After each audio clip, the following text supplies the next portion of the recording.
Red ball ফরম্যাটে 5 বলার না 7 ব্যাটার, অবশ্যই আপনারা কমেন্ট বক্সে জানাবেন। কিন্তু আমার ব্যক্তিগত পছন্দ হচ্ছে বাংলাদেশ যে স্ট্যান্ডার্ডে ক্রিকেট খেলছে বা রেড বল ফরম্যাটে বাংলাদেশের যে পারফরমেন্স সেটা বিবেচনা করে অবশ্যই এখানে ডিফেন্সিভ অ্যাপ্রোচ মেনটেন করা প্রয়োজন।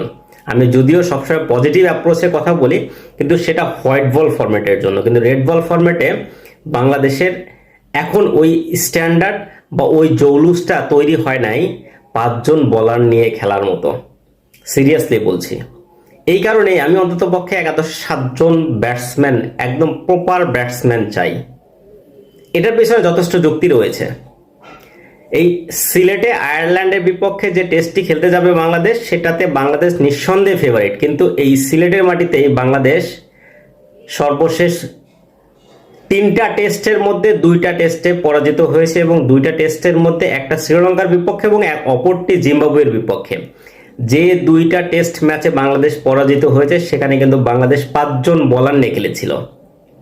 5 জন বলার নিয়ে খেলার পরেও কিন্তু ম্যাচ জিততে পারে নাই। কিন্তু একটা টেস্ট ম্যাচ নিউজিল্যান্ডের বিপক্ষে জিতেছিল, কিন্তু সেখানে বাংলাদেশ 7 জন ব্যাটসম্যান নিয়ে খেলেছিল, প্রপার 7 জন ব্যাটসম্যান। বাংলাদেশ কিন্তু ম্যাচ জিততে পেরেছিল।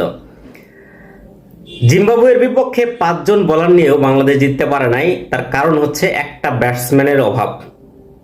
বাংলাদেশের কোনো ব্যাটসম্যানই আপনি বুক ফুলিয়ে বলতে পারবেন না সে কনসিস্টেন্ট ক্রিকেট খেলতে পারবে।